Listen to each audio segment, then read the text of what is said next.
Beth Gardner, who's in North London.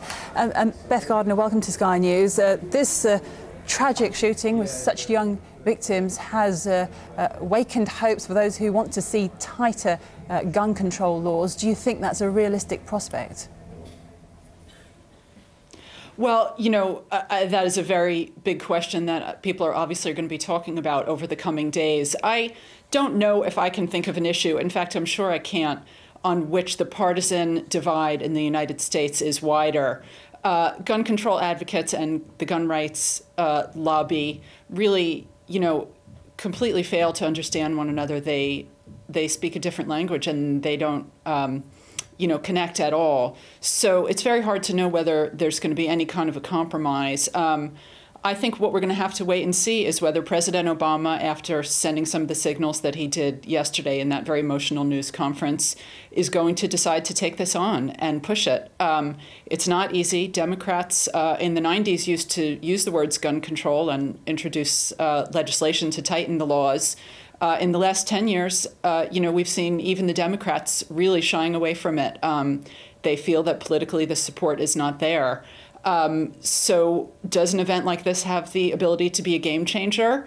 You know, I think we're going to have to wait and see. Americans and the rest of the world have gotten sort of, in a horrible way, gotten used to seeing these sorts of massacres occur on a fairly regular basis over the past decade or decade and a half.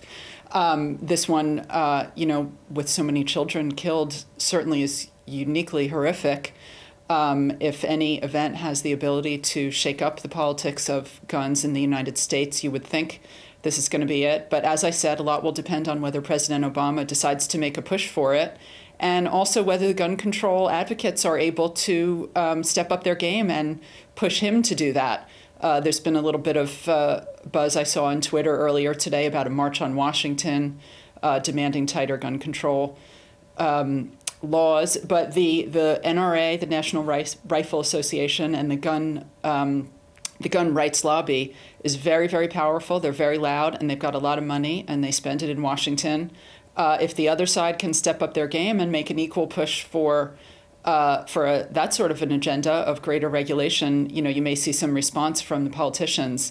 But I think gun control advocates have been pretty despondent in recent years over their ability to make progress on this, and whether this changes that equation, I don't know. We're going to have to wait and see. And that really surprises people here in the UK that gun control advocates haven't been able to make their case, because there have been, as you say, so many shootings. They seem to happen with appalling regularity. In fact, it seems that they happen more and more often, and yet, as you were saying, public support seems to be going the other way. Why is that? Because when we had a school shooting here in Britain in 1996 at Dunblane, gun controls were tightened, but in the United States it seems to be a different mentality there, which people in Europe struggle to understand. Yeah, well, people in Europe certainly do struggle to understand it, and I can see that here in the UK. As I said, in the United States, the two sides struggle to understand one another. It's a cultural divide in almost the same way. You know, the gun control advocates will certainly point to events like Dunblane in Britain and the Hungerford killings before that, where something horrific happened. Policy was changed in the wake of it, and essentially it didn't happen again. In the United States, you know, we've almost in an awful way gotten used to it, and these events have taken on a sort of horrible predictability of the fascination with, you know, the details of the gunman, the ritual of mourning, and then, you know, no laws being changed. I don't really know why the yeah. Thank you very much. We'll have to leave it there, but Beth Gardner, thank you very much for talking to Sky News. Okay.